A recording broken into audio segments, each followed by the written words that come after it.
But Mike Epps is one of my top 5 favorite of all time.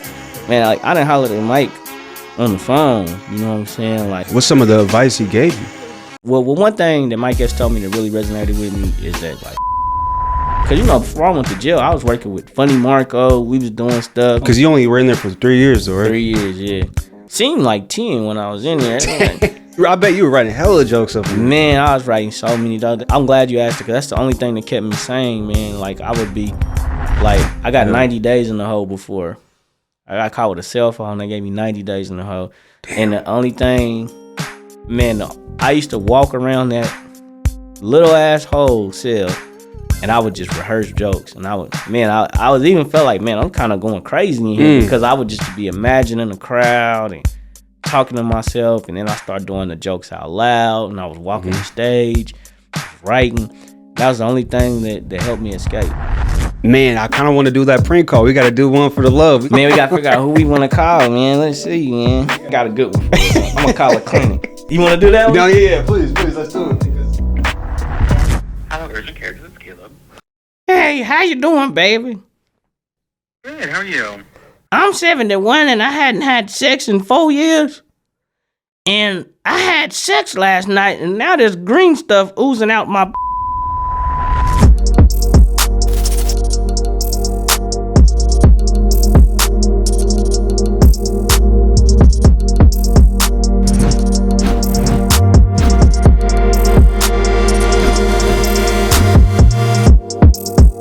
Fully connected.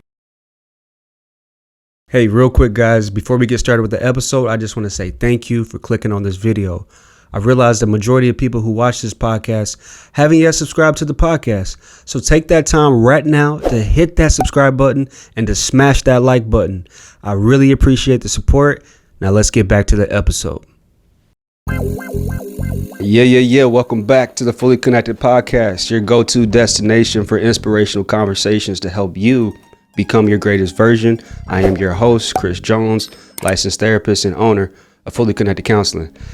Today we got special guests, somebody who was born to entertain and to inspire. He's an influencer and an up-and-coming comedian. He's been in a play, he's done a movie, and also has done stand-up all across the nation. From hosting to headlining shows and even opening up for Gary Owen and Mike Epps, right?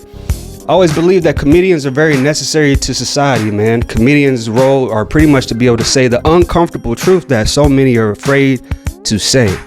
Back in medieval times, the jesters were the original comedians, and their job was pretty much to be able to, tell the king and the court jokes. They were the only ones to be able to say the truth without getting their head cut off.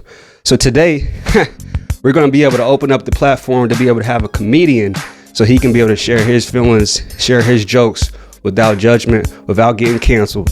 All right. So without further ado, please welcome Emmanuel Goins, aka Poo Hefner Jr. to the podcast. Hey, what's up, man? Hey, thanks for having me, Chris, man. This thing is lit in here, man. I appreciate you coming on, man. Hey, it's lit in here, man. We Definitely. about to turn up, man. Absolutely, man. So like I was saying, man, a lot of people were telling me to bring you on the show, from Janae to a handful of people. So I'm glad you're able to pull up. Man, I wanted to be. The first time I seen your podcast, I got to get on that podcast. I like that nigga's podcast is next level. Man, I appreciate it, man. I really appreciate it, bro. So you're doing your thing, though, bro. Like you said, like you opened up for Gary Owen, you opened up for Mike Epps. Like, what was that like, being able to open up for them? Like, did you get nervous? Like, man, it's like I really don't get nervous. I say anxious. Anxious, yeah. Yeah, that's the thing. So, yeah. So kind of anxiety, you know what I'm saying? But it was good because when I get like that, I just rehearse until it's like when I'm on that stage, I'm just saying autopilot. It's like an out of body experience. That's crazy. Okay, yeah. So anxiety, but nervous, nah. Man, so a lot of people don't know that, like, back in 2012, 21st and Woodlawn at the Looney Bin, I did stand up twice, like open mic night. Yeah, and I went. I didn't tell anybody because I didn't want anybody to know I was going. And bro, like, the first time was actually pretty cool, but that second time I bombed it. Yeah, I never got back on stage after that, bro. Never. But like, it was like I was able to see, like, it's difficult, at least from my experience. It's like, man, like, because the lights are bright. The lights are bright. I couldn't see people's face. I thought it would be easier to read the crowd. you know, you hear some like laughter here and there, but then you just like that awkward like pause. Right, exactly. So it's like, and I had like kind of butterflies. Like, yo, I was like, this ain't meant for me. You know, I remember because I made a joke about Chick-fil-A. Like, it was right when Chick-fil-A was opening up. Yeah. And it kind of, I don't remember what it was, but some people laughed. But I just bring that up just because, like, what was like your earlier days, like when you first got on the stage? Was it always like, were you always comfortable up there? Like, man, I tell you, I'm gonna share a story with you, and this is about my brother Des the Poet. This is when this is before I even started making skits. I always made funny statuses on Facebook. So I was just making funny statuses on Facebook, and he did this thing called Soulful Sundays. He used to do it off 13th and Vesta over there or whatever. So he doing Soulful Sundays. It's a house, man. There's probably about 60 people there. Small venues, probably about 60 to 70 people there. It's meant for poetry and singers and stuff like that. So he's trying to get the music going, and it won't go. It's malfunctioning. Everything is going bad. So he come to me, and I'm there with a female, and he like, hey, get on the stage and tell jokes. I had never done stand up before. I'm like, I ain't getting on no stage telling jokes, nigga. He really put me on the spot. All right. She's like, man, just do 10 minutes. So the girl I was with, she was like, what, you scared? I ain't scared of nothing. You know what I'm saying? Okay. I got on stage, and I was like, okay, I could say this. I was bringing my statuses to life in my head. So I was like, I'm just going to tell my statuses over. But, I'm going to, put them, bring them from a voice this time. Man. So I got up there, and I basically did that, man. And everybody was dying laughing. That's hilarious, like, bro. You know what I'm saying?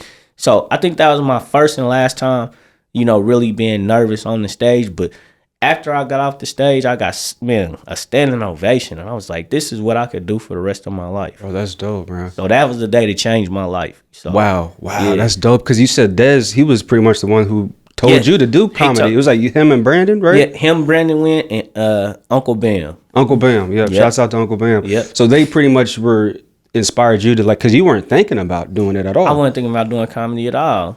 But after my first video went viral, they like, man, you gotta get on the stage. You can't just make videos. You gotta get on the stage. And and I used to always say, I ain't no comedian though. So I never wanted to. I didn't grow up. But the crazy part is when I was a little kid, my mom and them used to say, like, he gonna be a comedian. I used to always make everybody laugh. That's crazy. So it was kind of, like always a thing. Everybody knew I was funny. I was always the class clown and stuff like that. So that's super dope, man. So like you had that video that went viral, and then I know you said they took it down, but so tell everybody who hasn't watched the video or now probably can't even watch it now because it was taken down. Like, what happened? What were you doing in this video? Okay. What do you think it was that made it go viral? It was a baby mama, baby daddy video. What it was is when your baby mama gets a new boyfriend. Okay. And so I was on the phone with her, and I was making all these excuses to why she shouldn't be messing with him. Just really somebody who was really hurt about his girl moving on. And I think it was relatable. That's the biggest thing to skits. Funny is one thing, but if somebody has been through that before, they gonna hit that like or share button. Man, that's real. That's so real. Man, and it went viral. It was crazy. I had 4 million views in one day. That's in one day. So 24 hours. Wow. So how many views did it get, like, all together, you think? If 4 million in one day, then that means like you had to... Yeah, after the one day, because at the end of the video it got took down because I'm a this bitch.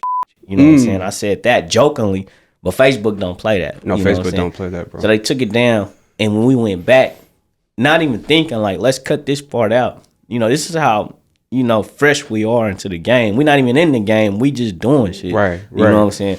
So we just put it back up. So they took it down when they had the 4 million views. It was gone. We put it back up. It got like another 800,000 views in probably another 24 hours. And then they took it down again. Are you serious? Yeah. So y'all put it back up and took the last part out. No, we wasn't thinking to take the last part out. Oh, that was our mistake. Just was like, let's just put it back up. It wasn't even registering us that's why they was taking it down. Wow, what if you put it back up now? Without the You know last what? part. I might do that. You know what? I might do that. I never thought about that. Yeah, like listen now, like you have all the, or even just do a new one with the same sentiment. Yeah, that's a good idea. You know, I might you just should, do that. bro, because obviously it works. Yeah, that's a recipe that works. If you put it back up and it got another, over 500,000 views, like it was going nuts, man. How do you feel about like comedy nowadays, man? And even before you answer that question, because I remember you saying before, I think it was on Sam's podcast, you said the baby mom left you when you were locked up. Was that what inspired you to make that clip? No. So I got locked up after that. Oh, okay. Yeah. Okay. So what inspired me to just make that clip was just knowing, having multiple baby mamas. So knowing how I can feel when somebody else gets them, or messing with a girl that has a baby daddy and the stuff that he say. So that's where I really got that insight for the video, and I knew it'd be a good video. What do you think has been some of the most pettiest things you've done, like in relationships, like just? Oh man, I done man. Hey man, I done got petty, man. Probably. I remember one of my girls broke up with me, man, and just to try to get back with her, I inboxed her, one of her best friends. Okay. And but the best friend was going though. She really was. I mean, she was being nice. She was talking to me, you know what I'm saying? And then she was like, "Oh, you're going too far." And then she told her. So that was probably one of the pettiest things I did, just to try to get back at her. Get a reaction. Yeah, for sure, man, definitely, man. Because I think what really works, like even with the clips here too, like the relationship stuff too. Because a lot of people they have relationship conflicts in life, right? So people want to laugh about that, man. No facts. You know what I mean? Because it's painful. It is. It is for real. And a lot of people can't take it, especially these dudes. You dudes cannot take breakups no more, man. People be wilding out. They be wilding, man. It's crazy, bro. It's crazy. But how do you feel like the state of comedy though?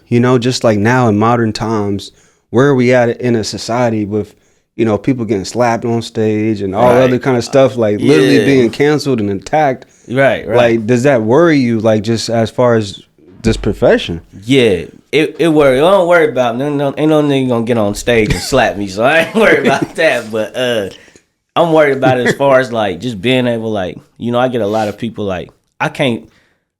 It's sensitive now. Mm-hmm. It's sensitive. Back in the day, comedians, like you said with your intro, court jesters from the medieval times, they were the only ones that were able to tell the truth. You can't tell the truth no more. You can't give your true opinion, because if you speak on the wrong thing, they want to cancel you. Literally. I spoke on something that was going on recently, and man, I got like 3 inboxes. They like, you can't do that, brother. You a public figure. You can't, like, dang, I can't say my opinion because I'm a comedian. I can't make jokes about it, So, man, it's a sensitive time. But I will say that comedy is like on the uprise more than ever. Like, it's so many people on the internet doing comedy, and it's just like, comedians is like, we got fly comedians, we got, white comedians, black comedians. Everybody. Like, everybody is on it, so, Would you say, like, Kai Cenat, is he a comedian? Yeah. Okay, I like Kai Cenat. Like streamer, how do you feel about I always wonder, like, do comedians mess with, like, the streaming I think he's comedians, I should say? I do. Okay. Because I like dude. I don't think he's a stand-up comedian. Right. But he's bringing comedic relief, so. Okay, that's true. Yeah, that's true. Because, he and he's a genius. So I respect his grind, I like him for sure. Definitely. Are there like certain topics that you wish you could speak on, like as a comedian, but you just don't, just because you don't want to get the DMs and people telling you, hey, don't do that? I be having a lot of gay jokes. Okay. That you want to say. That I want to say, but sometimes they don't go. I did a gay joke before. I think I was in like Kansas City. I did a gay joke, man, and it almost went bad. It was this gay dude in the crowd, you know what I'm saying? And I say gay in the nicest way, the humblest way, I love everybody. But there was this dude in the crowd, man, and he rolled me the whole set after I talked about that. Like, what he wasn't a good haggler. What he wasn't saying wasn't funny, but he just was, yeah, shut up, you're not funny, and and get this nigga on, and I couldn't even tell my set, and so I stay away from it's kind of sad, but I kind of stay away from gay jokes. Yeah, I hear that, man. That's one of my biggest pet peeves. Like, I love going to comedy shows, man. I miss the Looney Bin. Like, they closed down. I'm gonna talk to you about that too. But like, we went to LA, for my birthday, and we went to the Laugh Factory in Long Beach, man. And for one, it was expensive. They got that 2-drink minimum. Right. You know what I mean? But the drinks were good, but they pricey. But we were there enjoying our time, seeing some female comics and whatnot. And here go this lady, drunk out of her ass, you know what I mean? Just trying to attack the comedy, like the comedian. Exactly. And like, it just was like really annoying. It was like, let this man do his set. And then she was just attacking everybody, just saying stupid stuff. Right, just dumb stuff. Like, how do you feel about that? Because I know it's a lot of times comedians, they'll try to roast. You know what I mean? But sometimes it's just annoying. Like, they should just get that person off the... Right. You know what I mean? But how do you deal with that? Or has that ever happened? I'm guessing that time, but like... how I deal with it is I always got something for somebody's ass. Yeah, you know what I'm saying? Like on what's it called, Dr. Doolittle? Yeah, yeah, just like that.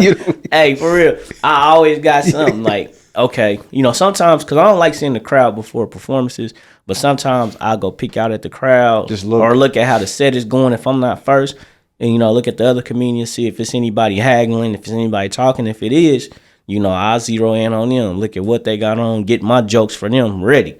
You know what I'm saying? Yeah, there you go. And I'll come out and I do my set. I don't talk about the crowd a lot because I feel like you never know what somebody is going through. They could have came to this comedy show to just, less stuff. So I don't want to go to the crowd and start talking about somebody and get everybody laughing at them. And you never, man, that's I never thought about it that way. Yeah, man. That's how I think about it. Like, you never know what somebody's going through. They come in here to laugh, so I don't really do. That's my favorite part. I ain't gonna lie. Yeah. I'll be ready to go. I'm like, I'm gonna say, who they gonna roast? Yeah. When they roasted people, yeah. But hagglers is hagglers is the best because I always just have my jokes ready. You know what I'm saying? No, absolutely. And I'm ready, and I ain't gonna lead you along the whole show. And if I know you a haggler, if I heard you haggle with somebody else, I might just come right out and get on your ass without you saying nothing to me. Man, you know what I'm saying? That's the best way to stop it. No, for real. Exactly. Right up front. Yeah. You know what I mean? So I'm guessing like this throughout like school and stuff, where you always kind of like that shit talker, just like somebody try to, come at you, you just go ahead and just. Most definitely. That's been me. Like, what would you say? Like, let's say there's somebody in high school who gets bullied, right? Like, what would advice you would give to them? Like, without them having to, beat them up with their fists and whatnot, because you work with the youth and I do too. Like, how can they be able to use their words or even like jokes in a way so they don't get bullied and don't get expelled from the school either? Right. Man, that's like a double-edged sword now, Chris, because, it's so like much. These kids so crazy now. They might end up grabbing a pole. Exactly. With a pistol and shooting up the school or something. Best thing I can say is always just believe in yourself, get your rank game up. I mean, that's a good question. Cause no, I feel like you gotta have some jokes ready. You gotta have some jokes. Get you, man. Because if you start swinging at people, then you get expelled. Your mom gonna get on you too. Exactly. And then if you, say too, like, it's tough. But then again, it's like people don't even fight. These kids don't even fight. Man, because that's what I was gonna say at first. I was gonna say whoop that nigga, but then I was like, hey, you can't do that. It's a joke. Right, man, that's a hard one. I know. And that's why I was curious, like, to ask you. I wondered, like, if you just always had, like, like I said, you were able to just shit talk. Yeah. So I feel like that's a weapon of its own. Like, if you have a right joke, you can embarrass somebody and not even swing a man. When I used to get up in the morning and get ready for school and put my clothes on, I was getting my jokes ready. And what I'm gonna say if somebody coming, because that at my schools, man, back in the day, our era, that's what we did, man. You get on the bus, man. Man, that bus is vicious. Niggas ranking, you know what I'm saying? You at school, people ranking. You in the team sports, niggas ranking. You at in breakfast. That's what it was built on. But we fought, you know what I'm saying? Right. And we let things pass. Now it's like these kids talking about dead homies, they talking about shooting stuff up. It's a different era. Yeah, man. And the thing is, like, you said something too, like on Sam's podcast that really stood out to me too. Like, I was always like, confused growing up. Like, I didn't grow up in gang culture, but I was always confused to like why people bang other people's like sets in different cities. Right. You said like if you were ever to get locked up, like you said, like when you were in, you say, hey, I'm from this set, and like, yo, you're not even from the land. You're not even from exactly LA. Like, you from Wichita? Like, exactly. It just sounds like nobody heard of that. Yeah, exactly. So like, I don't know your advice, like just to like some of these kids that be out here just. Man, my advice is, man, just like we banging other people's, like if we banging, like I never thought about it. So like, why bang something that you never even been on that block? Right. You know what I'm saying? So you gonna be putting in work in from this hood. You gonna have homies that die for this. You gonna be shot at for this. You mess around, been shot for this. And then if you go to the feds, when you step in there, and then, oh, you from Wichita? Oh, you Bloods, you Crips? Oh, okay. Well, listen, we ain't never heard of that. But listen, you want to be a part of this? Go do this.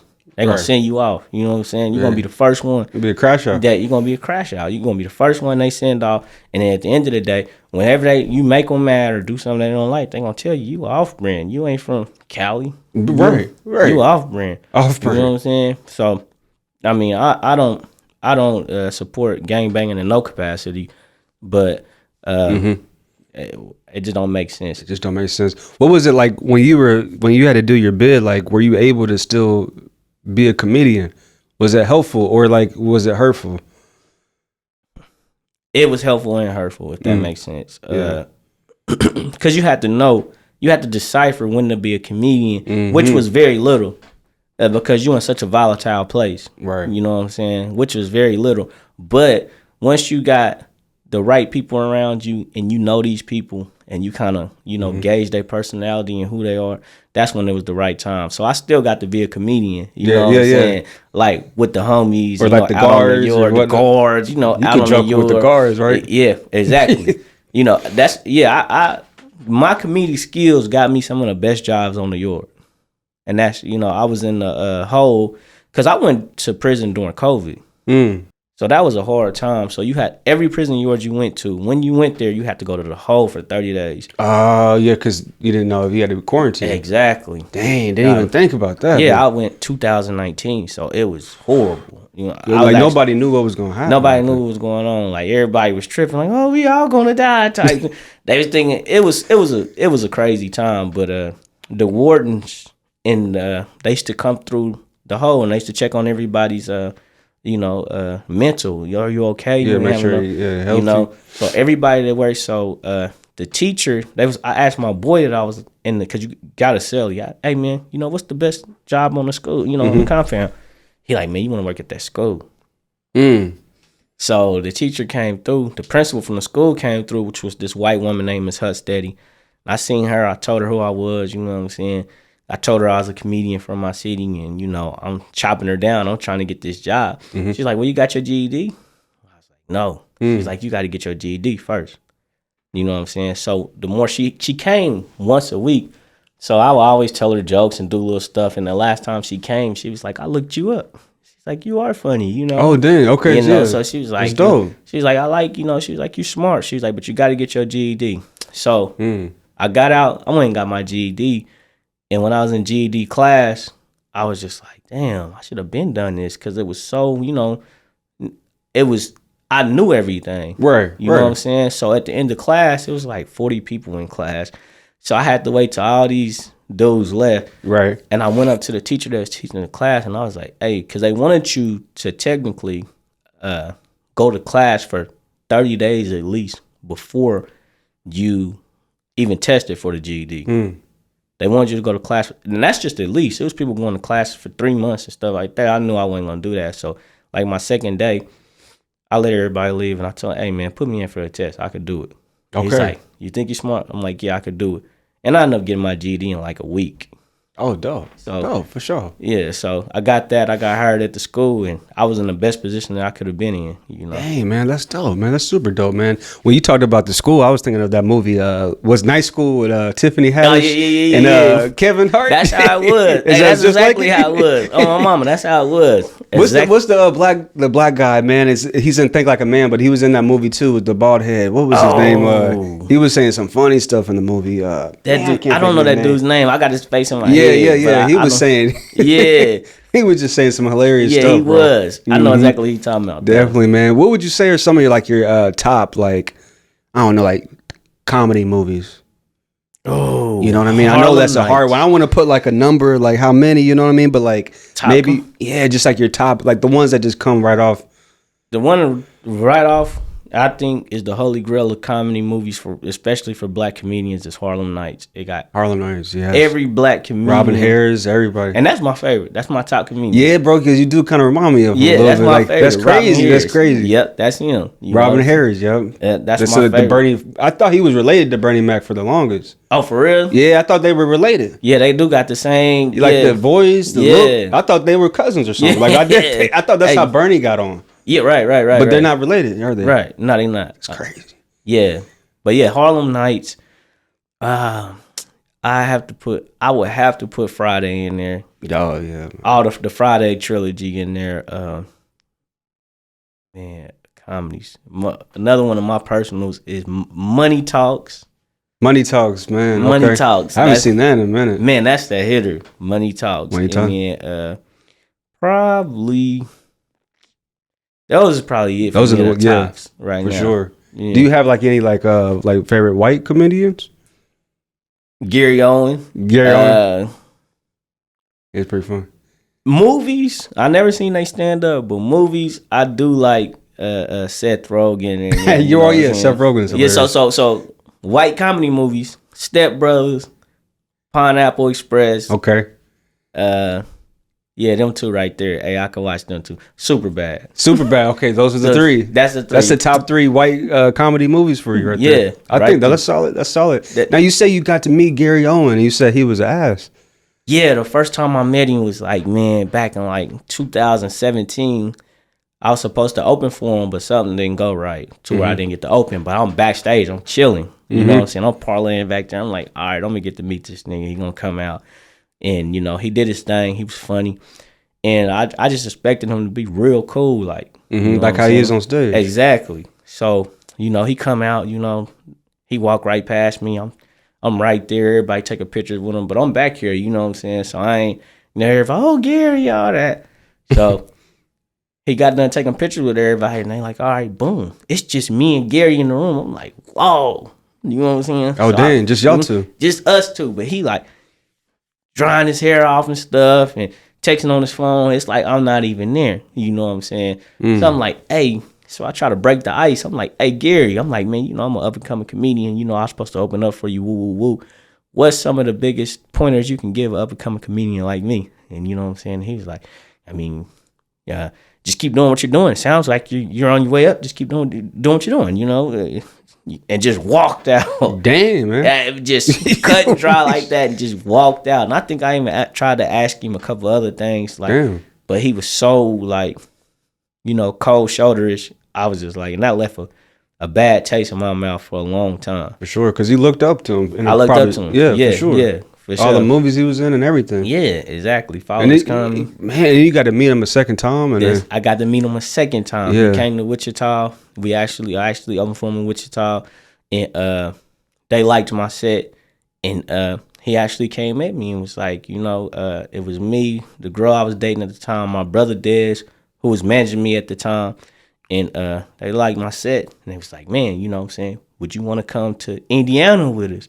oh, for real? Yeah. I'm like, yeah, for sure. Gary, like, you got a job? I said, yeah, I got a job. He said, you need the car? I said, hell no. I just ain't going. You know what I'm saying? Hey, we just going on the road because the show was the very next day. Like, this is Indiana. Like 11 o'clock at night when they telling me this. And then the show is in Indiana and that's just going to be like at 9 o'clock the next day. And so Gary was super cool that time. And I was like, bro, you remember me? Actually, no, I waited till we got to Indiana and I asked him, did he remember me? He was like, nah. That's smart that you waited to get to Indiana first. But, you know, that's smart because you could have messed up the opportunity. I didn't want to like, dude, weird, man. We ain't talking. Exactly. But so I waited till I got to Indiana and I was like, bro, you remember me? He's like, no, I don't remember you. You know, he's like, man, I meet so many people. Like, how the hell do I remember you? You know, but he was laughing and being cool. So I told him, I was like, man, yeah, I asked you and you was being hella rude. You know what I'm saying? I'm like, I didn't really like, you know, that left I felt some type of way about you for a long time. He like, man, he told me some real shit though. Like, I was like, whoa. He was like, man, that was around the time I was going through a divorce. Yeah. A lot of things going on in my life, dark place in my life.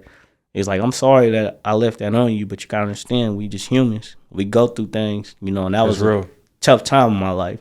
And I was like, damn, man, I've been not liking this dude for all these years, man. He's like, I'm not watching these movies no more. Throwing all the DVDs out. I did not like him for all these years, and he just told me some stuff. So I was like, damn, we got to stop being so judgmental. You know what I'm saying? Just because a person is, because if you think about it, like, man, if people trying to talk to you all the time, bro, that has to be annoying, bro. That gotta be annoying. You can't take it personal, you know. Yeah. Do you feel like you'll be ready for that, man? Because you'll eventually be like where Gary's at. Exactly. And then people were like, yo, Pooh, whoa, yo, get a picture. Yeah, I feel like I'm gonna try to get ready for it, but I can see where it would be irritating too, especially if you like somewhere and you trying to eat and people trying to come up family. to you and take a exactly trying. I'll be like, hey, I'm trying to get ready for that. You know what I'm saying? You know what I mean? Really, I don't know how you get ready for that, honestly. Yeah, because I definitely want to be, you know, a good person to people that support me. You know absolutely, for sure, yeah. So like, it's crazy, man. That Hollywood life, man. Hollywood, I can't wait to get there, man. Yeah, you know exactly. Have you thought about doing like Laugh Factory or anything like that? Yeah, for sure. Is it easy to like get gigs there, or you just email them, or how does that work? It's a whole process with them, but it's relatively easy. You know, yeah, for sure. It's relatively. I went to LA back in 2018 and did some shows. I was gonna try to do Laugh Factory, but I ended up doing a couple of other comedy clubs and not going there. So yeah, man, Hollywood's not like what it seems like, bro. Man, I'm like, yo, this is not like. I'm like, where the Kardashians? Exactly. I was looking for the Kardashians. You think every part of Hollywood just like, and it ain't like. I saw homeless Kardashians. Exactly. I saw the homeless Bruce Jenner. I saw all the Kardashians, but they were homeless. I was like, this ain't nothing. Hey, we was down there. We went to Hollywood. Exactly what you talking about, man. And we was going to this club. And it's me, my brother, and a couple other people. And we stand in this long ass line, man. And you can, from the club, you can see like the ceiling. They got like a retractable roof. And you can see this girl in there. She's swinging from like one of them things. It's like a hula hoop. Okay. And you can hear the people, they playing the music. It's going down in there. I'm like, man, we got to get up in here. You know what I'm saying? So when we get to the front of the line, we wait like an hour in this line. Okay. So when we get to the front of the line, they like, it's $300 to get in here. I said, $300? Hey. So I didn't want to pay the $300. So I said, hey, man. I said, I didn't bring that much money. I said, all I got is my card. You know what I'm saying? I got $100 in cash, but all I got is my card. They said, oh, we take cards. Oh. So I had to just go ahead and tell them. I said, man, I ain't paying no $300. Hey, for the cover. Just for the cover. No drinks included. Nothing. Then when I said that, this white girl popped up out of nowhere and was like, DJ Mustard, 2 Chainz.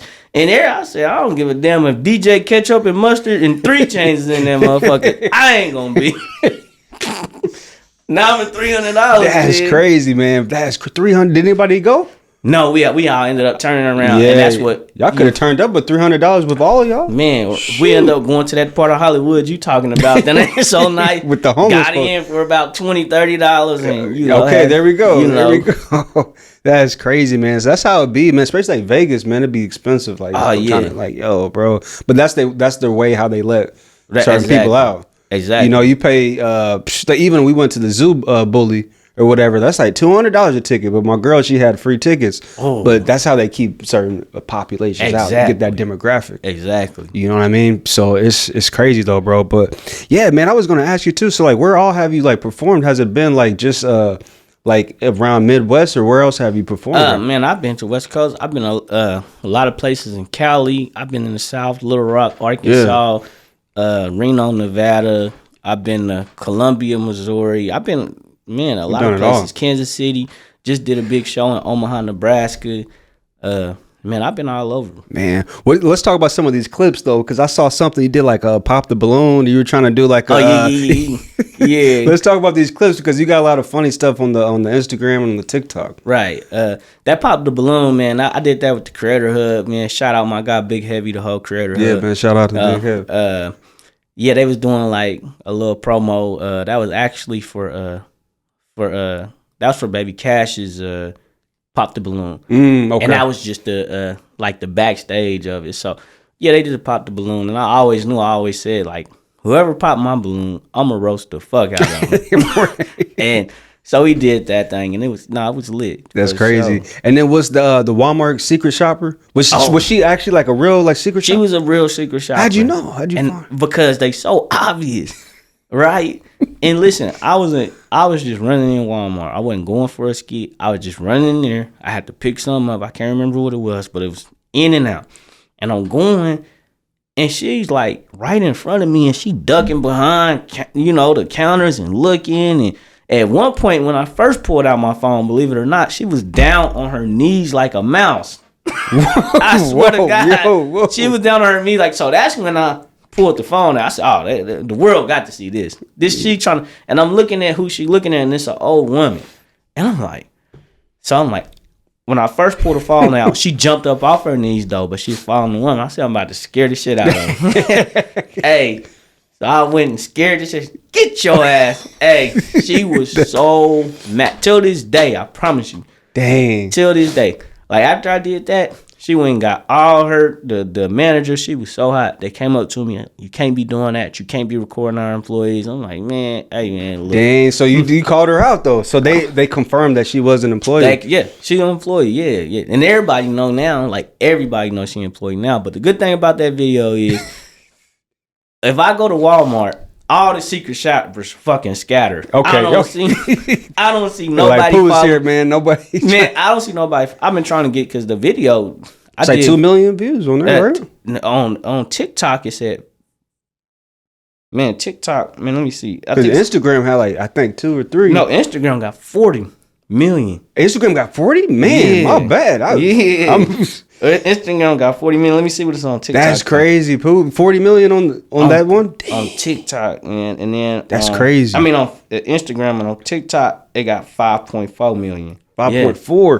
5.4. And Instagram, you say got 40. And Instagram. That's wild, man. 40, bro. Like, man, Walmart gonna reach out to you. Man, I'm saying, reach out to me, Walmart, because like, I don't see, because I was trying to follow up. Mm-hmm. I was like, I'm on to something. I was like, this went crazy. Like, people is waiting to see these. So, man, for the next 2 weeks, I went to every Walmart, man. I'm telling you, and try to find secret shop. I used to always see them. I ain't seen a secret shopper in a year.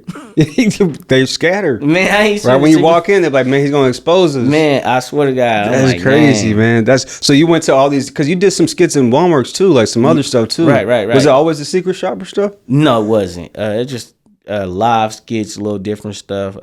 Me and my guy PJ the Great, we did that food stamp skit in there. Okay, the food stamp skit. Yeah. How do you feel about DeAdrian? Man, do I think he's funny or do you think he's funny? DeAdrian Harden? I ain't seen a lot of shit as far as like if I think he's funny or whatever to know what he do, but I think he definitely a legend from the city. For sure. For what he done from coming out of Wichita. So I think that he definitely made his lane and brought his family with him. That's true. Took care of his family. So I definitely hats off to him and respect him. Is he just a content creator? That's what I'm trying to figure out. But I mean, I think he's just like a YouTuber. Like I just know he goes to Walmart and just like stands on stuff and I seen him with the horse in Walmart. Yeah, right. Hey, DeAdrian, get with me, man. We can do something together. Bro. Yeah, man. for sure, absolutely, bro. That would be dope for the city. That would be dope. But no, he definitely a legend from the section, man. And like I didn't even know he was from Wichita. And tell somebody like last year, I was like, dang. It's crazy. Yeah, but he definitely put on, he doing his thing. And he come back to Wichita and he put events on. Absolutely, man. So do you see yourself like doing more like YouTube content or? I want to stick to the stage. I want to eventually get my stuff on YouTube. YouTube is, I feel like I should build my platform a little bigger on Instagram, Facebook, TikTok, and then take it to YouTube. So I had that core following. That's true. I love the internet. Like you broadcasting yourself, I love the internet. But that's why I'm such a great comedian too, because I'm just as great on stage as I am in video. Man, I think dope. I'm better on stage, actually. Man, that's even better. Yeah, because that's where the bread and butter is, on the stage. That's where you're gonna get the money. Yeah, exactly. Right? You know what I mean? Yeah, that's big because you did say the internet was one of the best inventions or your favorite invention, right? That's the best invention. I mean, I can't think of nothing else besides electricity, because you need electricity to have the internet. Right. You can't do nothing without the electric. Exactly, or the Wi-Fi, but the internet is it. I mean, I can't think of nothing else that's a better invention than the internet. Man, that's crazy, man. I remember you talked about too about just like you are like obsessed with preparing like before gigs. Right. Maybe speak a little bit on that, just like the importance on preparation in general. It's so important to be. It's just like when I got a show, I rehearse, especially if it's a big show. Like if I'm doing a show with, like you said, Mike Epps, Gary Owens, you know what I'm saying? Did something with Joe Torre just recently. Did something where, you know what I'm saying, they not comedians, but Boosie was there, Rob 49 was there. Okay. So when I do things to this magnitude. Got Boosie? Yeah, for sure. Yeah, I did something with Boosie back in August of last year. It was big, but it ended up getting, like, some people got shot out there and stuff. Yeah, niggas. Our people, right? But shoot. But the preparation, man. The preparation. Man, I'm big on that. Like, I rehearsed down to where it's just like boom, because my biggest problem that I did was like once I did a set or it was successful, I wanted to do another one, and that's not good. You know what I'm saying? You should perfect the one set that you already done until it's just perfect. You know what I'm saying? And then you go city to city. They never seen. That's why you can't record. That's what all comedians do. That's why you can't record when you go to comedy shows. You know, right? Okay, because they gonna go do the same thing in Kansas City once they leave. Perfect that set and keep going. For and they gonna tour all over the world doing this. Now, once they hit all the cities, they gonna put it away. You know, they might take some jokes that was good from it, but then they gonna do a new set. Makes sense, man. What are some of your favorite sets you do or you did in the past? Like always, like what hit? Like certain jokes.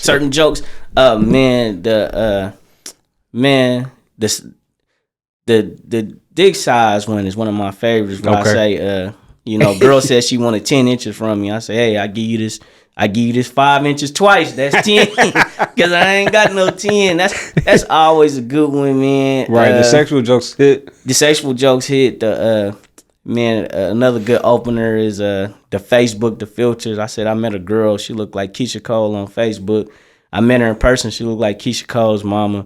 Because these are the jokes that people to relate to. So these are the ones that's always good openers and stuff like that. Did you ever see the OT Genesis when he was doing the Keisha Cole song?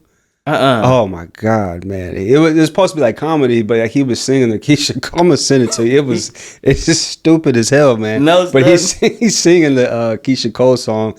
I think she wanted him to take it down, but he's like just trolling. He just like he just trying to like. It was like he was doing some like gang related stuff. Like it was hilarious though to me though. But I'll send it to you, bro. Yeah, how she gonna make him take his stuff now, man? She didn't want him to do it. Yeah. Because he's singing over the beat and everything. It's her main song, the Love, I think. Love. Yeah. He's like, Love. Like he's doing like some just trolling, man. I met OT, man. You met OT? Yeah. I hosted something. We brought OT here. That was like 2 years ago. Oh yeah, you definitely gotta see. I'm gonna show you that. Yeah. And he a cool dude too. Cool dude. Super cool. Down to earth nigga, man.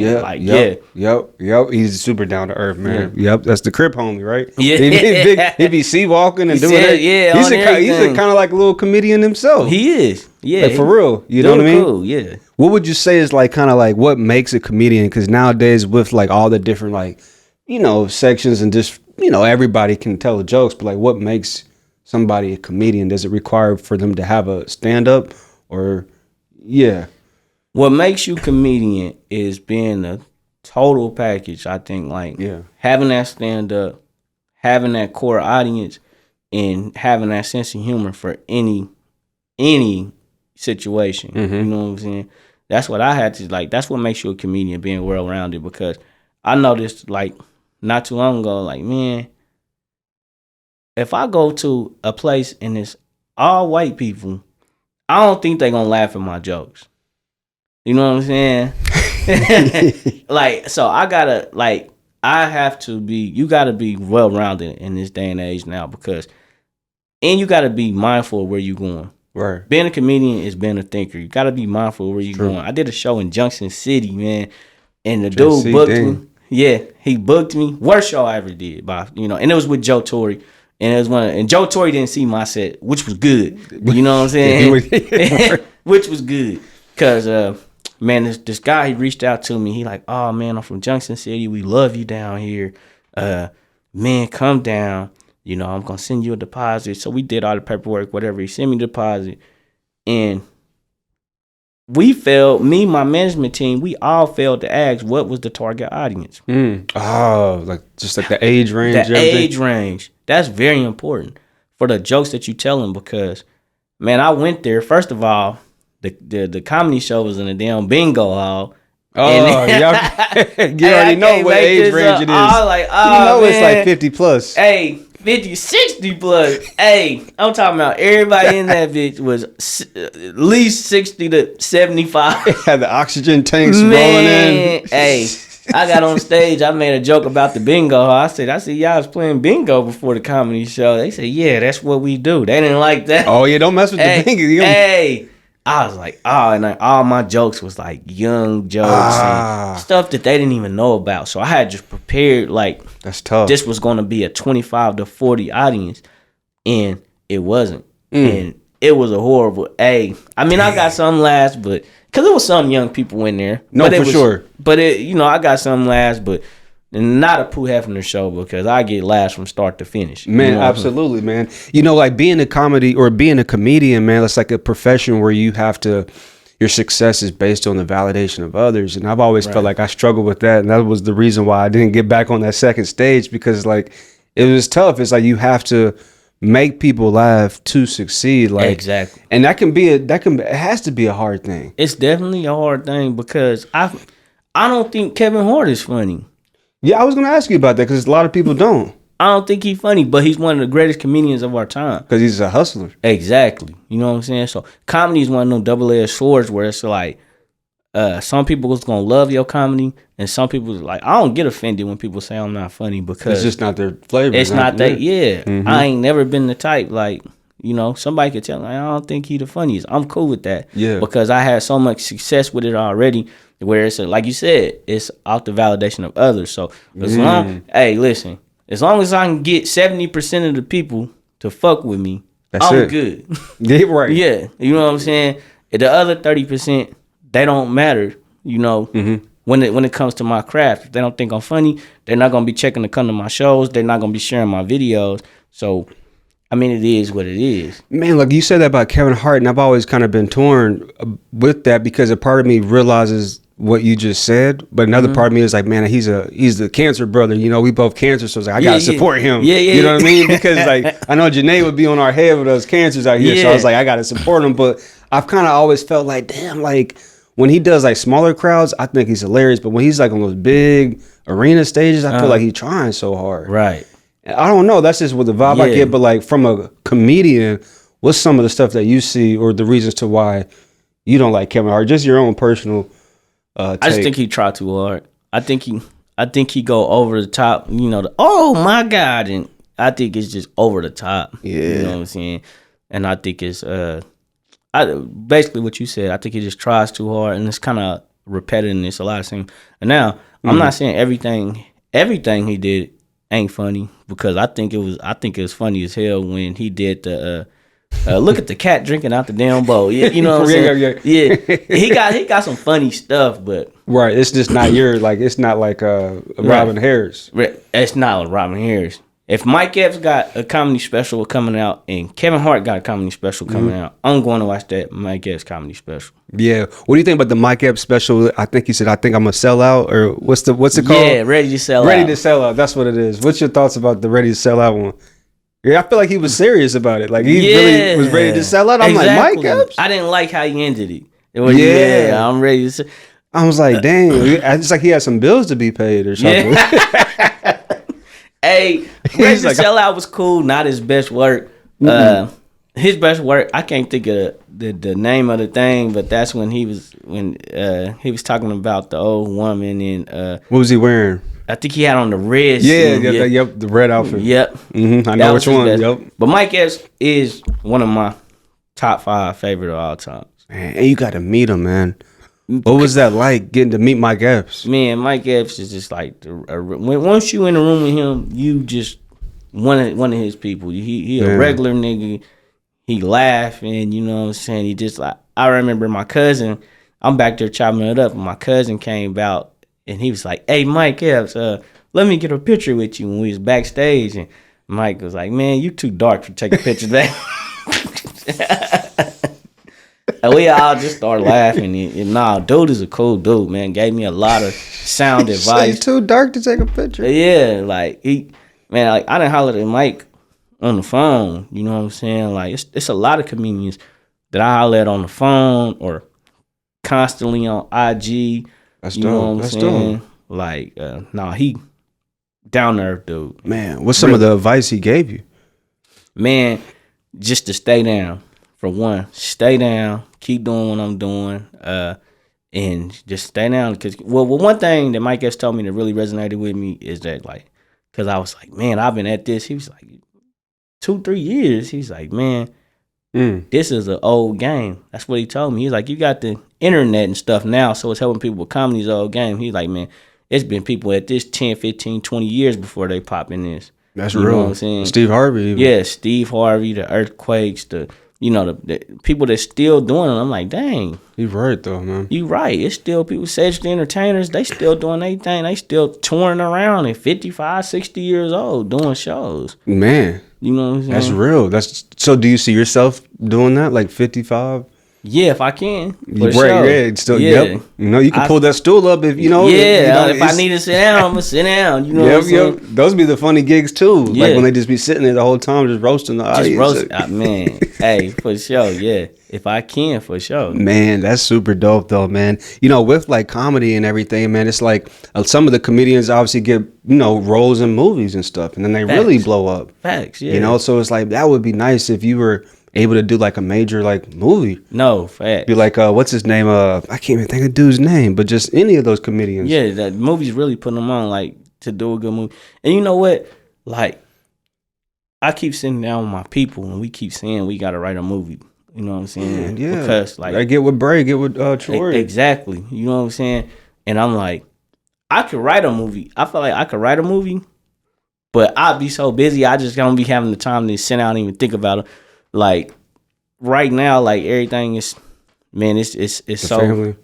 It's, so, but I would love to sit down and write a movie and do my own movie out of my own head, because, man, the stuff that's in my head is crazy. Bro, you should, bro, because I mean, nobody's ever, written that movie, because exactly they don't know what's in your head. Exactly. So that the world might need that movie. Yeah, for sure. You know what I mean? Like, for real. Like, so, like, what do you think it is? Like, what would you need to do to take that time out to actually give the world that movie, man? I think I would have to prioritize my time. Prioritize my time is I just be having so much going on. I got so many kids and now I'm back in school. Now, so it'll just be a time thing for me. Because I see you be hanging with AJ. So how many kids? Like, when you say you got so many kids, I thought of AJ. I remember seeing y'all be kicking it. Yeah. Now AJ, he's contrary to probably only got 6 kids. Okay, you only got 6. Yeah, a lot of people think I got like 10 and stuff like that. Just because you hang with AJ? Yeah, he the one did that. Shouts out to did AJ. that. That's why AJ got 14 or something now. No, AJ got 17, man. No, for real? Yeah. I know he had 17. Yeah, he might got 20. Ain't no telling with that nigga, man. Damn. Yeah. What's his goal? I think his goal is 20. I think his goal is 20. See, I know they had that myth. They said once you get over 10, you don't have to pay child support. But I asked ChatGPT, they said that's just a myth. That's just a myth. I thought it was accurate. I got an uncle. I just asked him that. I got an uncle, man. He said that ain't true now. Hell no, that ain't true, man. We was at the casino. I asked him, shout out my Uncle Carl, man. I asked my uncle. Bro. You know what I'm saying? He was like, nah, that's not true. I'll show you the paperwork right now. They put the Kansas Payment Center. He said it ain't true, man. Yeah, dang, man. That's 17. So could you see yourself having 10 more? No. Not 10 more, but if I can get to financial freedom. Absolutely. I mean, I love kids. I love my kids. I wouldn't say 10 more, but I wouldn't limit myself. I wouldn't say 10 more, though, but the whole thing is just having the means to take care of them, having the time to spend with them. Bro, that's the key, the time. Yeah. You can't go to everybody's football game. Yeah, exactly. There's only one Friday. Exactly. There's only one you. Exactly. That's tough, but... And that's some of the stuff that I be, you know what I'm saying? My son's birthday was just yesterday, and my baby mama like, hey, he wants to go to the arcade. And I'm like, oh, man, I'm hosting an event over here at this time. Right. And when you do events, you book this stuff 2-3 months out or 60 days prior. And they're like, oh, can you do this at 9 o'clock on September 13th? I can't. Yeah. Or you might be like, I can, like I did. Like I do at 9 o'clock. I know it's my son's birthday, but I'm like, 9 o'clock, we're gonna do everything you do. But just so happened he wants to go to the arcade, and I'm like, well, I gotta go do this at 9 o'clock. Now so yeah. It's just the time, man. Yeah, bro, man, it's the time, man. How would you say, like, because since you say you have 6 kids, like, what do you have any advice of dealing with, like, baby mamas and whatnot? Because I already know, like, kind of, my situation and trying to navigate that. But, like, what about there's somebody watching right now, they struggling, like, right. Maybe you found some, like, secret tips, or maybe you figure out a way how to use humor, because I remember you made a post saying, like, all your baby mamas got together and got you, like, a Father's Day gift? Yeah. Yeah, so I was like, you figured out something. Right, it's the humor. Man, it's just getting on the same page with them. I mean, some people are just, when you have multiple baby mamas, some of them are going to be hurt because you are not with them, And so that's the ones that's kind of that make things hard. But I kind of got mine going smooth now. It's just having an understanding, hey, it's about the kids. Right. Having this relationship with my kids and having, you got to have a relationship with them too. It never works where you be like, I'm just messing with my kids. I can't mess with you. Sometimes you get more, you get more. Less is more. Just let me say that. Less is more. There we go. I do believe in parallel parenting as well. Right. Parallel parenting is needed if because co-parenting only works if both parents respect one another. Exactly. You know what I mean? But parallel parenting is needed at times. It's like high risk, high conflict. You know what I mean? Exactly. But I didn't know if you just be cracking jokes and that's maybe what works, or maybe just like with difficult people in general. Just even at work or just like dealing with coworkers. All my baby mamas, they were like, they gonna say he ain't funny. They don't think I'm funny. Okay, yeah. We don't think you funny, nigga. We don't. So I can't crack the jokes with Deal, man. Man, people be hating. So how do you deal with that when somebody says that on the crowd? Like if somebody, oh, you ain't funny. Like that the guy at the one stand up. Yeah, man, I just like I said, I burn them down. I get on them so tough. See, I'm ready now. I'm ready to go ahead and say something. Go ahead, at your own risk, because I'm gonna tear you down. Right. But if I'm in the middle of a set and I'm just going a lot of time, I could just ignore it too. I've grown to be really good at just blocking certain stuff out and just keep going. Which, lucky for me, it hadn't been a lot of times that I've been on stage. You know what I'm saying? I can name like I just told you, Junction City. That was a hard one. That was a hard one.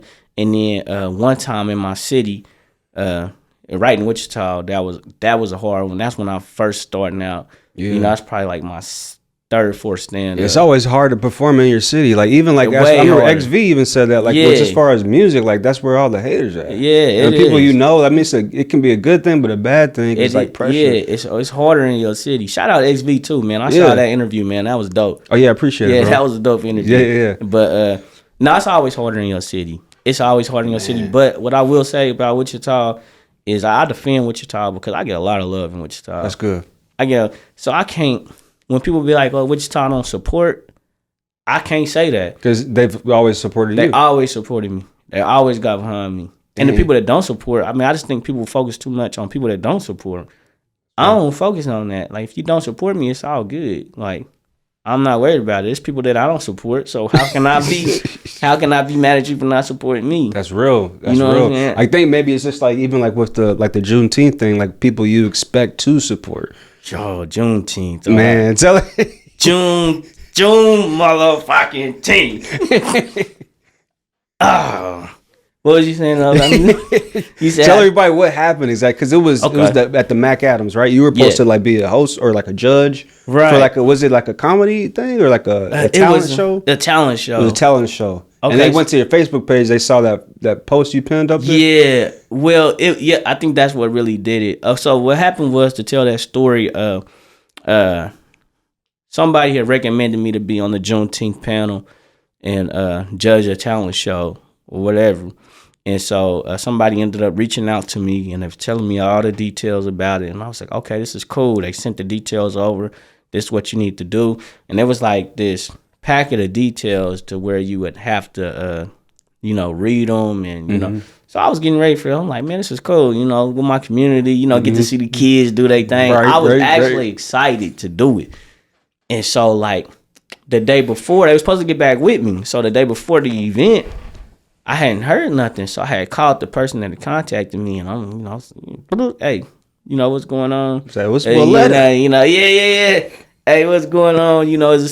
She was like, oh yeah, about that. I got some bad news. I was like, oh, what? And so we talked, and she was like, well, when they said your name, like the guy that's over the whole thing, he said we're taking you off because you had something to do with, something that bad happened, and they don't want anything, They said you were a gang member. They said you've been to prison, and they didn't want you on that communion. And that's that. It hurt me because it was coming from my own people. That's what we don't understand. Like, people are always like, oh, you can't do that. Don't go against Juneteenth. I could do what I want to do. If I feel like, why do I got to shut up because it's Juneteenth? No, absolutely. Like, that's one thing about me. Like, I'm not a yes man. I'm not with the status quo. Right. And Juneteenth is all about being able to be free. Exactly. It's about being, that's what's crazy. Being free.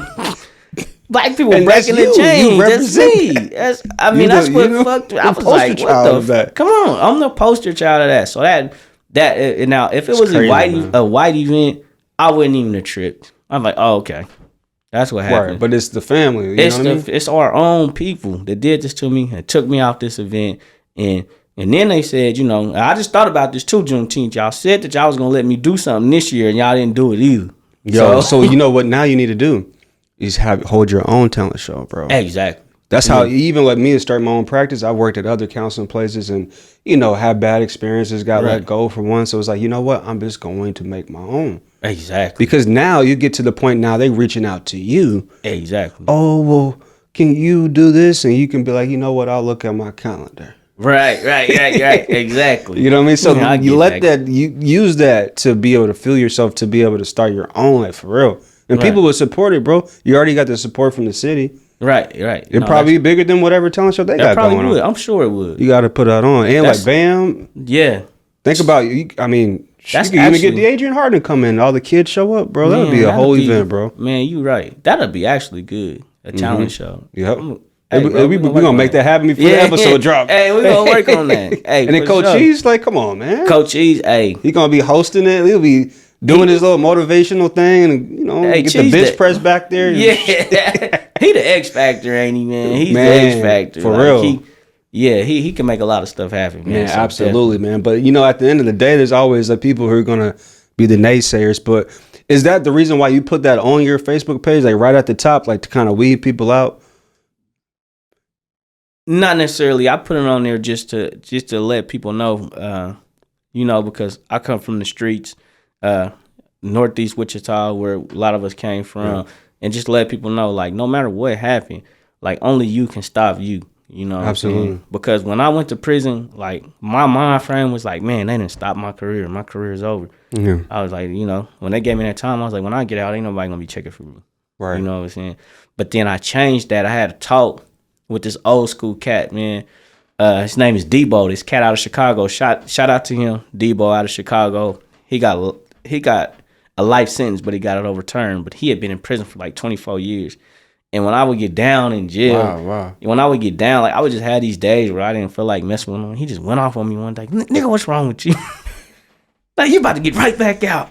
He's like, if you really that cold, you really that hard, then get right back at it, nigga. You Wichita kids, they mess with you how you say they do, then get back at it. And it lit a fire in me. It really did. Like, and that's what I adopted. When I came home, I was just like, I'm gonna just get back to it. And Debo speaking to you. Yeah, he was speaking to me, and it's bigger now. You know what I'm saying? Even though I feel like, you know what I'm saying, because before I went to jail, I was working with Funny Marco. We was doing stuff. Oh, for real? Yeah, that was, man. We had an event. We had me and Marco had an event. We was gonna do it in Wichita too, but it was Kansas City versus Wichita. You gonna find a flyer, man. You can put it in the thing. Oh yeah, I didn't know you was messing with. Yeah, that dude. Yeah, it's a flyer. I sent it to you. But it's Kansas City versus Wichita. We had did like the wilding out thing. Oh, for real? Yep. Went down to Kansas City and beat the shit out of Marco. For real. Hey, took me, Uncle Ben, my partner J.R. Hood Star. He from Kansas City, but he from the Kansas side, so he rode with me. And who else was on my team? Keywan Moses was supposed to be, but he didn't end up coming. Oh yeah, Keywan. Yep. Yeah, we would have really killed him if Keywan would have. So was it? It was like a stand up, like, or was it like more like wilding out? It was just like wilding out. It was like wilding out, and we just killed them. Killed them. Is it on YouTube? You know what? I'm gonna try to figure out where that video is. I can find the flyer for it, but I'm like, I ain't talked to Marco in a while. I talked to him when I first got out of jail, and he told me he had the footage. You know what I'm saying? But now he's so busy. He a megastar now. What? So. How did he take off, and how did you meet Marco? Okay, I met Marco when I was going viral around the time the Baby Mom video. Because after the Baby Mom video, everything I put out was going viral. And he messaged me and was like, let's work. And so I went to his stuff, and he was doing some stuff. It was kind of, some was taking off, some wasn't, and but I seen where he was going. I knew that he was gonna be it, you know what I'm saying? So we got together and we started planning skits, and he came to Wichita one time, and then I started going down to KC 2-3 times, and we was just hanging, planning skits and talking about, we was friends. Cool. That was my guy. And how he came up is when he started doing those Walmart skits. He started going. That's what it was. He started going in Walmart and saying song lyrics to people, and people like, "What?" You know what I'm saying? Like, he was like, set it off, like Boosie set it off. He'd just go up to somebody in Walmart and say, "Set it off in this motherfucker." I remember seeing those. Yeah, that's crazy. So that's what really, he went crazy with that. That was, and man, that was like the best. And I was just remember thinking like, oh, I should have thought of that shit first. Dang. Man. And now he's like on the podcast. Yeah, now he's got Kevin Hart, Chris Brown. Hey man, he Sexy Red, everybody on that show. It's crazy, man. That's crazy. Man, I thought about first doing that to you, like coming in here, do the little funny Marco, asking some dumb questions. Yeah. That would have been good. It was hilarious though. I like his style, like how he does it. He hilarious, man. Shout out to Marco, man. That's my guy, man. From the streets, from the struggle. Yeah, man, KC. Real cat. Man, real cat, man. Definitely. Like you said, like from the streets, from the struggle, man. So it's like, what was that like to be able to switch the gears? Because a lot of people, they still have that street mindset, that identity. And you talked about having an identity crisis too. Like at one point, like how did you get past that? I think going to prison really, cause I was still teetering before. I think going to prison really made me know who I was, because I had a lot of time to myself. I mean, like, you do 90 days in a room by yourself, you find out a lot about yourself. Man, that's real. You do 6 months in a room by yourself or with just another person. You know what I'm saying? Like, we were doing 6-month lockdowns, 3 months lockdowns. You know what I'm saying? We only coming out for showers and you go back in the room. So it's crazy. Now you can go outside, nothing. Well, yeah, we went outside and like when the prison wasn't on lockdown.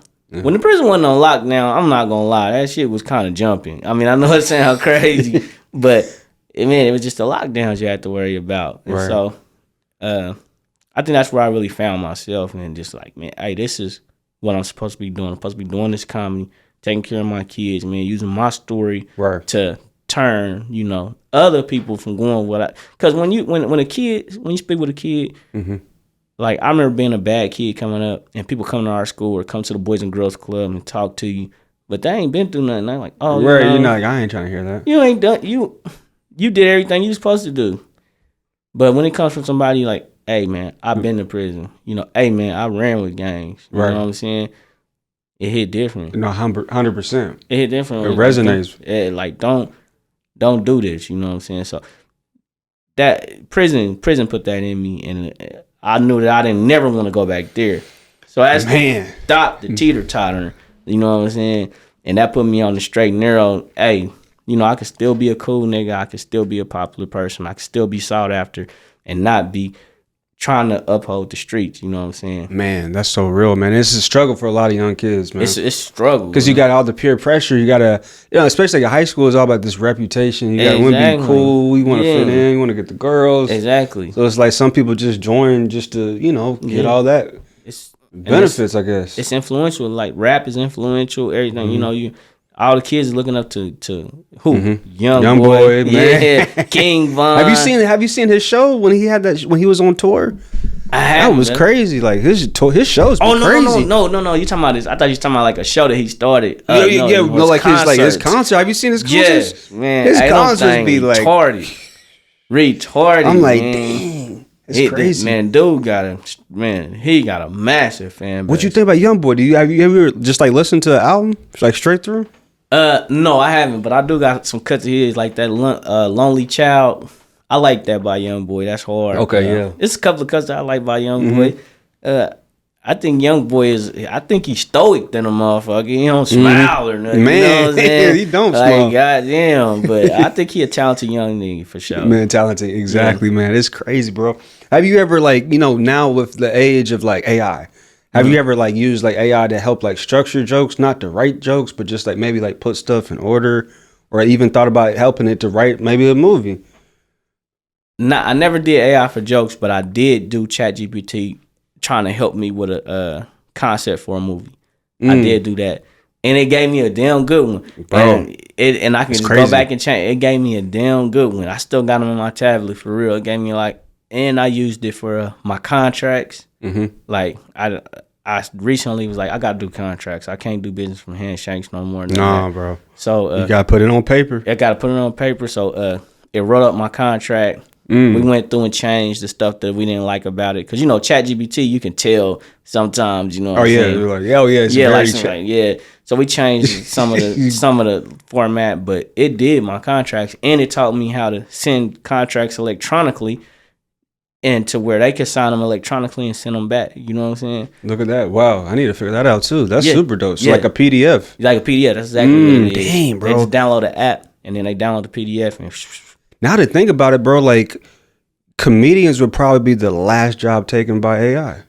No, facts. I don't think the AI can ever take they comedians, can't never bro. take Like to think about it, because it's gonna get crazy, bro. Like a lot of jobs are gonna like be taken away, especially a lot of white collar jobs first. Yeah, before they get those iRobots walking around. Man, for real. But like comedians, I think that's a profession, bro. Like honestly, that's never nobody's gonna want to see no bot make jokes. Nobody's gonna see no bot one. Yeah. Like they might have some bot accountants, bot doctors, maybe even bot therapists, but like comedians, bro. Yeah.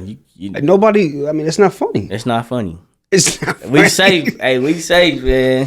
Like for real. Like that's I'm dead serious on that, bro. Yeah. Like it might even just like, because I can't see that ever being replaced with a robot. No, never. Like if anything, people probably pay top dollar to see comedians in the world of all AI robots and stuff. Nah, I never thought about it like that. Yeah, bro. So that's why you gotta keep going. Like Debo said. Yeah. What did he say? He said, "Do that shit. Keep going. keep going." Yeah, he used to get mad at me, man. He used to get because he's still in there, right? He recently just got out like 6 months ago. Dang. He did like 27 years. He had a life sentence and got it. Good behavior. Yeah. No. He got his sentence cut. Like they went back and was like, "Oh, that was too much time." You know what I'm saying? That's crazy. And they said that was too much time. They just went back and changed. Cut it. Yeah. Isn't that crazy? They can just go back. They can just go back and let you out. There's people in there that was innocent. I was in there with a dude named Kenny. What's his last name? He was from Louisiana. Man, they had him on a rape charge, and he was on a rape charge. But when they ran up on him, it turned fed because he had He had guns and dope. They put it all together in this thing and made like kid raped 2-3 girls, whatever. And they sent it federal, and they gave him like 28 years, and then he did like 13 years. And then they came back, and I was like, oh well, the rapes wasn't you. We found the guys for the rapes. You know what I'm saying? When they just now telling them. So he did 13 years. He would only did like 5 years. He did 13 years, and he just got out. And so he did an additional 8 years. And they just let him out, and they ain't trying to pay him or give him no money, which everybody say. Can you sue? Yeah, everybody say like you can sue, but that's easier said than done. Oh yeah, you know what I'm saying? You're suing a whole prison. Yeah, exactly. That's crazy though, man. That's wild, bro. It's wild. I know you probably heard a lot of that. Like, man, a lot of stories, man. It was tough because You know, I remember when I was unemployed at one time, and I was just putting in applications everywhere, and I didn't realize I put in an application to the El Dorado State Prison. I was just, it wasn't named that on the thing. Right. You know, so it was like, for a mental health worker. And then when I got there, I'm like, yo, this is where joint. BTK at. Yeah. I was like, damn, I was nervous. Like, usually I do good in interviews, but I'm like interviewing in a prison. I'm just they're like, you want to take a tour? I'm like, yeah, like, okay. I guess. And I was just like, I was like, I ain't cut for this. Like, I don't want to go to prison every day for work. Right. You know what I mean? I was like, I just can't, like, and I was like, no amount of money. Like, I mean, they were paying okay, you know, but I was like, I just can't go to prison every day to work. Yeah, bro. that would like, be, it was difficult. Even just seeing like how they are, I just couldn't. I wouldn't. Because they don't care. Yeah, they treat people bad, man. Man. I'm glad because you only were in there for 3 years, though, right? 3 years, yeah. Man, that's seemed good. like 10 when I was. It seemed like 10. I bet you were writing hella jokes up in there. Man, I was writing so many jokes. That's the only thing that I'm glad you asked it, because that's the only thing that kept me sane, man. Like, I would be like, I got 90 days in the hole before. I got caught with a cell phone. They gave me 90 days in the hole. Damn. And the only thing, man, I used to walk around that little ass hole cell, and I would just rehearse jokes. And I was even felt like, man, I'm kind of going crazy in here because I would just be imagining the crowd and talking to myself, and then I started doing the jokes out loud, and I was walking the stage, and was writing. And that was the only thing that helped me escape. Damn, because it's dark and there's no sunlight? No sunlight, no. That's wild. No sunlight. No sunlight, no light, nothing. It's a little dim light, man, and then it's horrible in there. And then it's a shower, and this motherfucker is like an all-metal shower, right? And you usually complain because the water is not warm enough, but in the hole, that shit get hot as hell. You be in the shower sweating. Like, dang.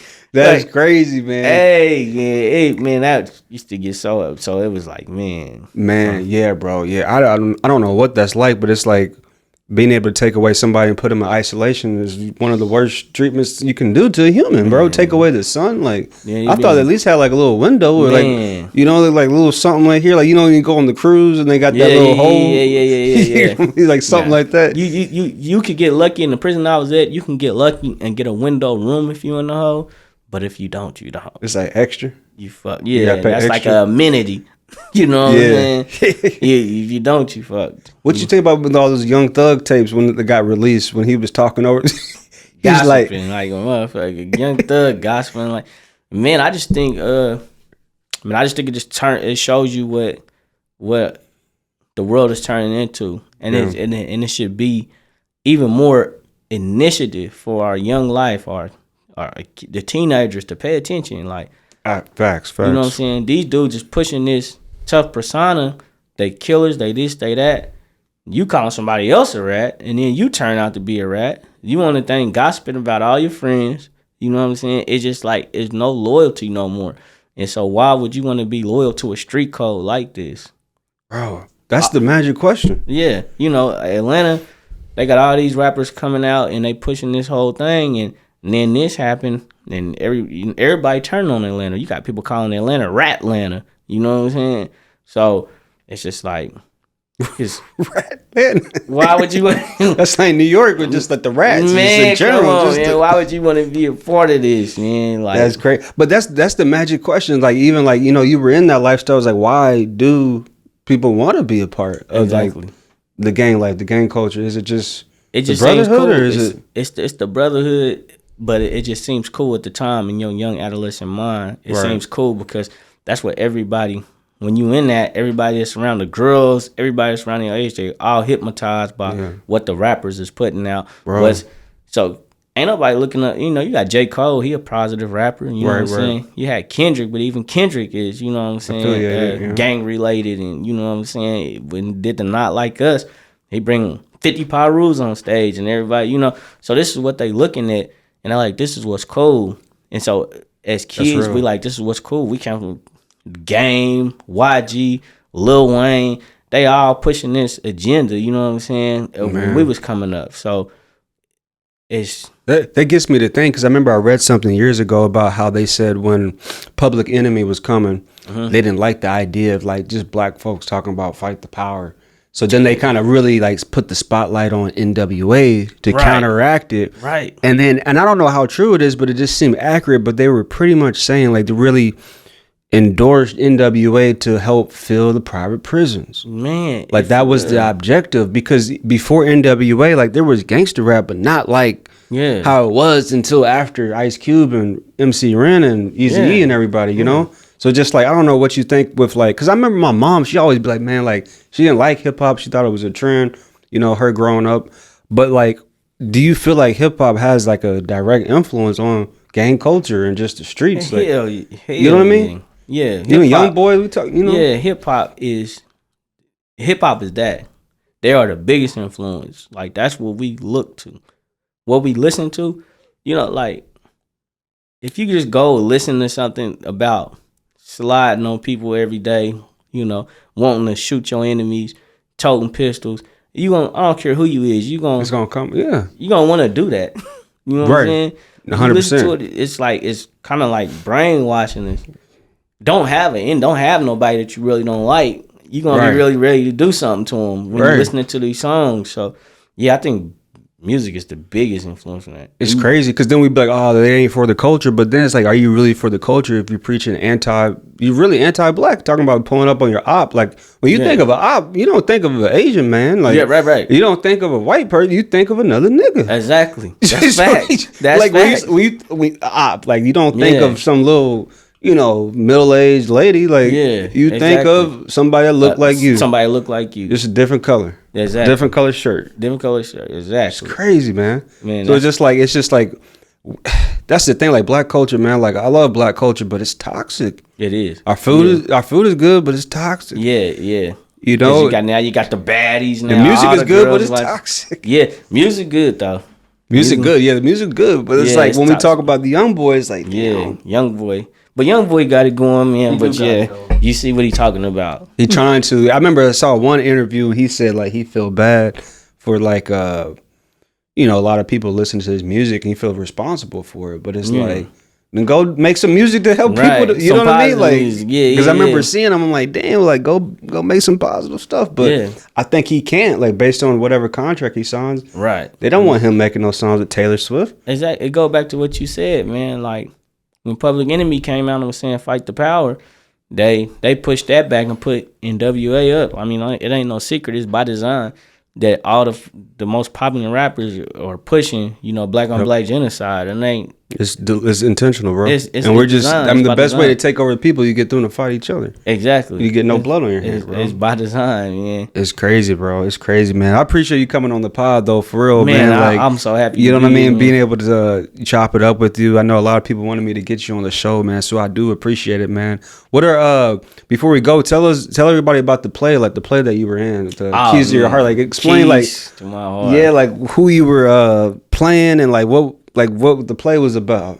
Ah, man, the play was a super dope play. Good turnout, man. It was Mm-hmm. it was like that. I played Leo. I was the little brother of Brittany Young, Okay. which she plays Janice in the play, and Ty Avery is her husband, Elliot. I don't like Ty. Mm-hmm. Me, my mama, my daddy, we don't like this nigga. You know what I'm saying? So In the show or the real life? no, in the show. Okay, I was like, nah, in the show. Okay, in the show. yeah. Look, hey, I love you in real life. That's my Right. guy. But you know, he had cheated on her in the past, and she had cheated on him in the past. It's a church show, and so it has a lot of the word in it, and it's Okay. just about, you know, her forgiving him and him forgiving her, and they did that. But I'm not forgiving him. My mom and my daddy ain't forgiving him. Because you that's know your what I'm sister. saying? That's my sister, right? Damn. And so it's just about, you know, faith, forgiveness, and, you know, it all around the play. I want to do it again. You know what I'm Man, saying? that's crazy. That's super dope, man. Definitely, man. So then, I don't know if there's anywhere where people can watch you, to be able to find you on TikTok, YouTube. Ah, man, if you want to see anything of mine, man, all you got to do is Google comedian Pooh Hefner. It's going to bring everything from all my platforms into one spot, one search engine. Facebook is Pooh Hefner Jr. IG is Hefcino88. And then on TikTok is Pooh Hefner the comedian. So That's how you get at me, get up with me, man. I got a lot of stuff coming up, a lot of shows coming up, a lot of skits, man. We about to kick it in overdrive. Hey, exactly. Man. We got to, bro. You know, man, I kind of want to do that prank call. We got to do one for the love. We got to figure out one. We got to figure out who we want to call. Man, we got to figure out who we want to call, man. Let's see, man. We got to see who we want to call, man. We might try to do something. Let's see. You say you prank called everybody in the city. Man, I prank called everybody. I ain't did with Lella's voice in a long time, too, so it's going to be fresh. Because it's usually the what's the name, Esquire? Valletta. Because I remember you called the puppy place or something. Oh, yeah, the puppy place, yeah. That lady, she was doing it like she was really trying to do her job. She was like, sir, that's illegal. Yeah. She's like, it's illegal to breed dogs. Let's call Red Robin. Dang, this is about to be hilarious, bro. This is going to be a good I haven't prank called somebody in years. Let's call Red Robin. Let's put the mic. I think you'd be cool right there, speaker. Let's call Red Robin. Oh, shoot.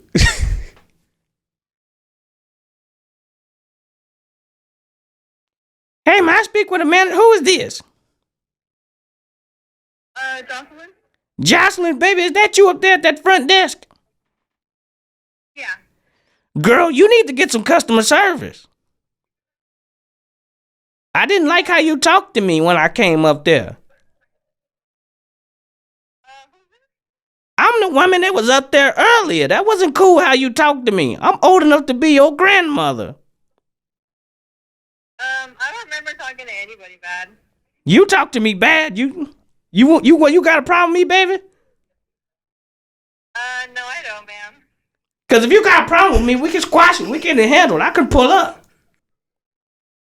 No, ma'am, I don't. No, you need to. Hey, listen, you need to get your manager on the phone because don't leave me on hold forever either because I'm going to pull up. So you were here earlier? Baby, can you get me a minute? Listen, I'm going to tell you how you're going to have to get me a free double cheeseburger and I won't tell nobody. My manager for you real quick. I'm gonna put you on hold. Okay.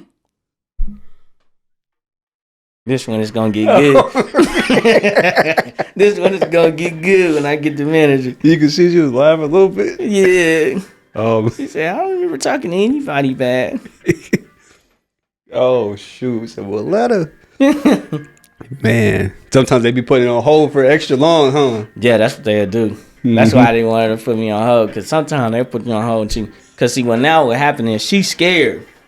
But she like right, they trying to process everything. Yeah, she like it sounds like somebody playing, but I ain't for sure. I don't want my it's like Esquire, get your drunk ass on. yeah.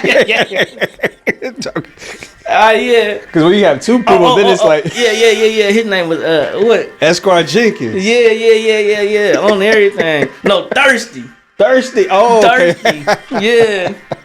That is that Ricky Small. So that stuff. I used to listen to a lot of it just driving to work, like just listen to the prank. I swear I used to do the same thing. Man, who is this now that I'm speaking with, baby? I'm sorry? Hey, I was just up there, and I'm gonna tell y'all something. Y'all need to work on y'all customer service. Hello? Maria? Can you hear me? ¿Cómo está? ¿Cómo está? ¿Qué te puedo ayudar? Is this somebody Chinese? ¿Perdón? Why are you speaking Mexican? No hablamos inglés aquí. Los disculpa. Bitch, why are you playing with me? Ándale, pues. Punto. Picha mayete. Sí. Let's do another. Oh, they trying to get me. What? I didn't expect that at all. I didn't either. Hey, hold on. So do you know those Spanish? What was she saying? Yeah, I don't know what she was saying. Oh, I didn't know she was talking Spanish. What the hell? Okay, they're like, all right, we can play that game. Yeah. They try to see. I got a good one for you. So I'm gonna call a clinic.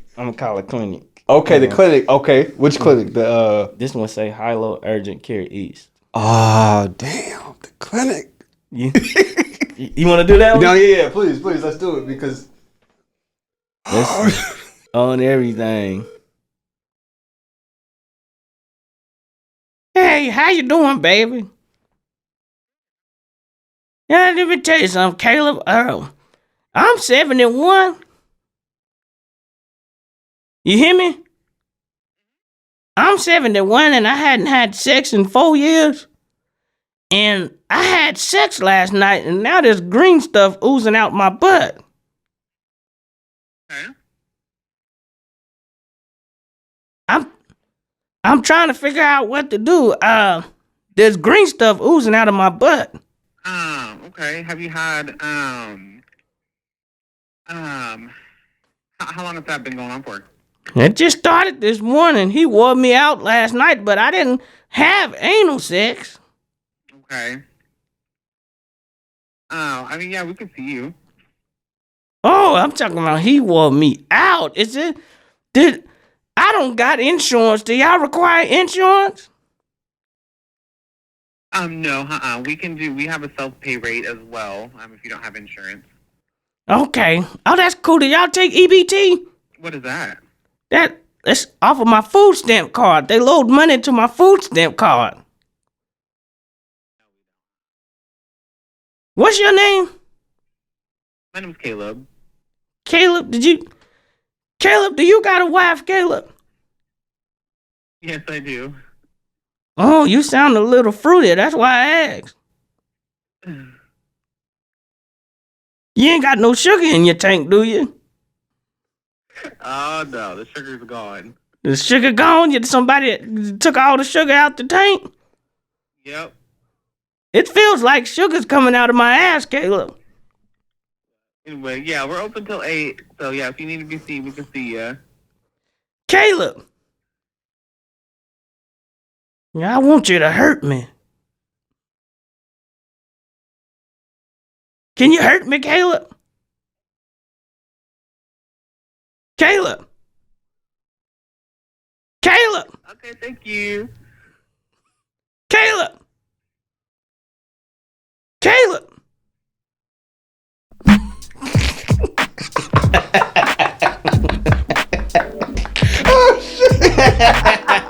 Oh shit! That's hilarious, bro. Hey, bro, I could do that all day, bro. That was hilarious, bro. Hey. He said that hey, because he just allowed you to talk too. He's like, he didn't want to be rude. He's like, I'm 71. He said, well, hey, he did. He got a little something. Yeah, oh, he did. Hey, that's why the old lady is the best one. Valetta's the best one. Yeah, we'll let it. Yeah, They we'll don't let hang it. up on her like that. Oh, exactly, man. Definitely, man. So I appreciate you guys tuning in to the podcast, man. Make sure you guys follow Pooh Hef on everything, and also hit that subscribe button, hit that like button, man. We're gonna sign out for now. Peace. See you on the next one, man. Fully connected.